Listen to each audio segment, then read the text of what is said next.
Hey guys, my name is Michael or Kubera, and today we are discussing the differences between Bitcoin and Ethereum versus one another. Which is better, if there is a better version of a cryptocurrency? If there is a clear winner, there might not be. So let's stay tuned. See you guys into the video. Thanks for watching. Let's roll the intro.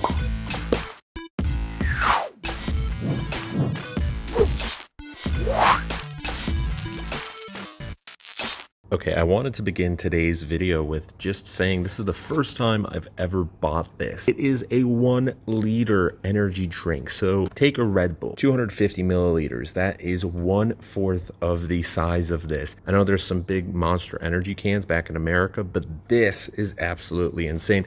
And get this, in Poland, we have Mike Tyson representing black energy. And as long as we persevere and endure, we can get anything we want. And there was a whole ad campaign that was like, be like Mike. So absolutely interesting for Americans out there. And there was a bunch of ads when you're driving down the streets. You can see Mike Tyson's face on it. So pretty interesting stuff. Anyways, let us get to crypto so we can buy one of these, baby. Yeah.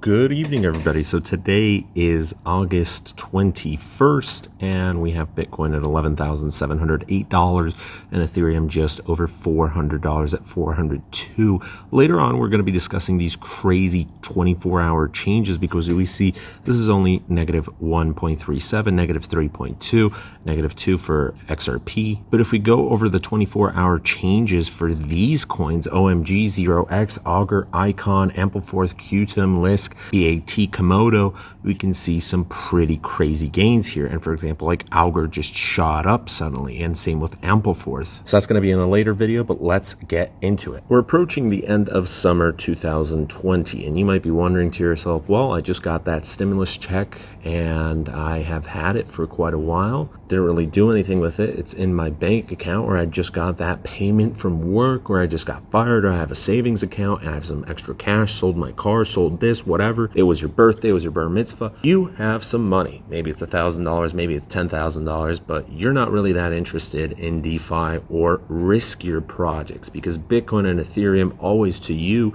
well, they were the more stable projects, despite the fact that there's volatility in the markets all throughout, and even with stocks and gold and everything right now, because it's a pretty crazy time in history, especially for economic activity. You are interested in Bitcoin or Ethereum. Well, which one? Or both. So let's get into that. Let's say you have $1,000, or maybe to make it a little bit more easier, because $1,000 you'd have a fraction, like 2.5 Ethereum or something like that. With Bitcoin, and you couldn't even have 0.1 BTC because Bitcoin will be $1,170. So let's just say you got like $1,200, somewhere around there, around the stimulus check that you can invest in. You can either get 3 ETH or 0.1 BTC, maybe a little bit over 0.1 BTC. Or half and half. Which one would you choose? Well, this question is dependent on the time and time frame. So let's say right now, at the end of August 2020, you want some short-term returns, but you're not looking into DeFi or anything that is super risky. And by super risky, I mean that suddenly it can go 10x, because let's face the truth, it's not normal for something to go 10x. Of course we want something to go 10x. But maybe you're looking for 10% returns, 20%, 50% returns over some time. You don't necessarily care about doubling your money. You just want a little bit of profit. You want your money to work for you. You want to go against inflation. Well, to be quite honest, Ethereum might be a little bit of a better choice than Bitcoin for the short term.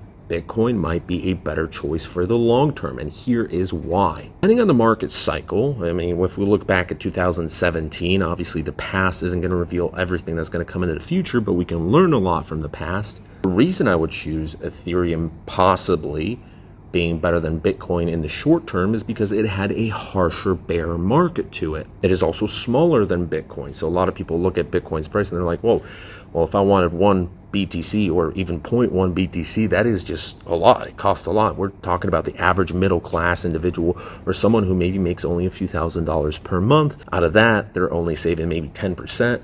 The average American doesn't even have more than a few $100s in savings. So no average individual, no average Joe is suddenly investing in one Bitcoin or suddenly like 30, 40 Ethereum. Ethereum might be the better option for many people because they see, hey, it's a few $100. I can afford that. While Bitcoin, even though you can get parts of Bitcoin, you can get even $10 worth of Bitcoin, it just seems a little bit messier. So it's all about human psychology. That's how markets work. That's why a lot of people who see Berkshire Hathaway, yes, you're able to do fractional investing, but they see Berkshire Hathaway A stock price, which is like crazy. It's like approaching $300,000, and they're, whoa, that's for the millionaires right there. Even Amazon, where it's over $1,000, it's approaching $2,000. It's just, whoa, that's too much. They're looking for stocks that are like $50 a piece. Another reason is the ratio from Ethereum to Bitcoin took quite a beating.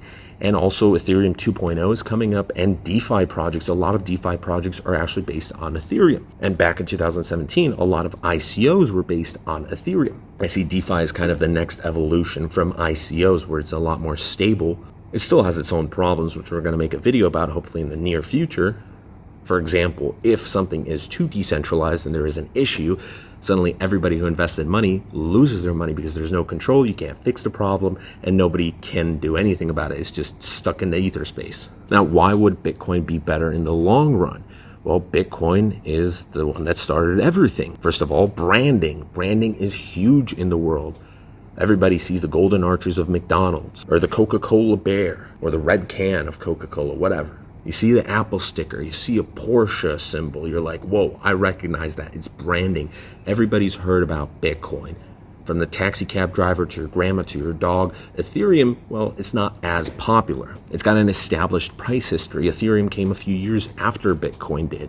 Now, Ethereum might be a little bit more evolved and still has projects and developments in its way. That in itself is actually a plus for Bitcoin because Bitcoin is kind of already done. It's going to be Bitcoin 1.0 for as long as possible. For those who want that more advanced version of Bitcoin, they can look for Bitcoin hard forks, which might be suitable for them. Maybe some people might be interested in Bcash or BCH because some people don't like that I say Bcash. So Bitcoin is much more secure. It's less riskier. It's a little bit of the stable option for the long term. And I mean 10 years, not a few months or weeks even. There's less risk in protocol development. You never know. It takes us one bad dev to make a mistake, and suddenly the project is behind its deadlines. There's a lot of risk going from POW to POS, proof of work to proof of stake. So with Ethereum 2.0 coming up, that leads to a lot of hype for the short term, but it could also be a riskier option. Just like with Bitcoin, when there was Sedgwick, when there was a hard fork, when there was the Bitcoin halving, a lot of people are super hyped up for it, but there's risk in it. You don't really know where it's going to go. So if you were starting from scratch, or if the money that you're investing in, which by the way, you shouldn't be investing in it if you can't afford to lose everything, that's the mentality you should have. But if you don't have that much money, you're okay with losing it, but you don't want to lose it, the low risk option, I'd say, is Bitcoin. The a little bit higher on the risk scale option would be Ethereum. It's still not high risk like DeFi projects, where that doesn't mean it's bad. It's just something new. There's still a lot of regulation that needs to come in place. Whether that's from the communities or governments, just developers with their updates, DeFi is still a work in progress. But it is getting better every single month. Looking at the Ethereum to Bitcoin ratio at the height of 2017, it was over 0.1. So at that time, you could have less than 10 Ether for one Bitcoin. And we were approaching a time when Ethereum beat XRP back in 2017. I think that was May 2017. And a lot of people were thinking, hey, maybe Ethereum's going to be the number one coin. Maybe it's going to beat Bitcoin. Taking all of this information, I think the best option is maybe invest in both Ethereum and Bitcoin. If you're looking for lower risk long term, maybe you have more Bitcoin and a little bit of Ethereum. Also, if you're planning to diversify your portfolio in the future, going into DeFi or any other projects that are going to be based on Ethereum, which there's a lot, because a lot of developers are programming with Solidity, it's easier to just already have that Ethereum going in place. So maybe you develop 50-50. You have 50% of Bitcoin, 50% of Ethereum. So you have 2 ETH, maybe 0.05 BTC. If you have $1,200, maybe you do 60-40. So you have a little bit more than Bitcoin, a little bit less Ethereum. If you want more risk and you're looking more short term, maybe you want to have more Ethereum. So do a flip-flop. So that is my opinion. Currently, I do not have anything other than Bitcoin. I'm going to keep that in place for quite a while, but looking back at 2017, the coin that I had the most of was actually Ethereum. And that is because there was a lot of ICOs. So I got paid in Ethereum, or I got paid in those tokens, then I transferred into Ethereum, and it was just easier to have than Bitcoin. But at the same time, I still had a fair amount of Bitcoin. I still got paid in Bitcoin and still sold and used. So that is that. Hopefully that answers your questions going forward. Short-term Ethereum, long-term Bitcoin. Thanks guys so much for watching. If you enjoyed this, please leave a like, comment, subscribe, and share, and we shall see you guys in the next video. Thanks for watching. Thanks for being part of the Kupera Empire. Let's build it, baby. Boom.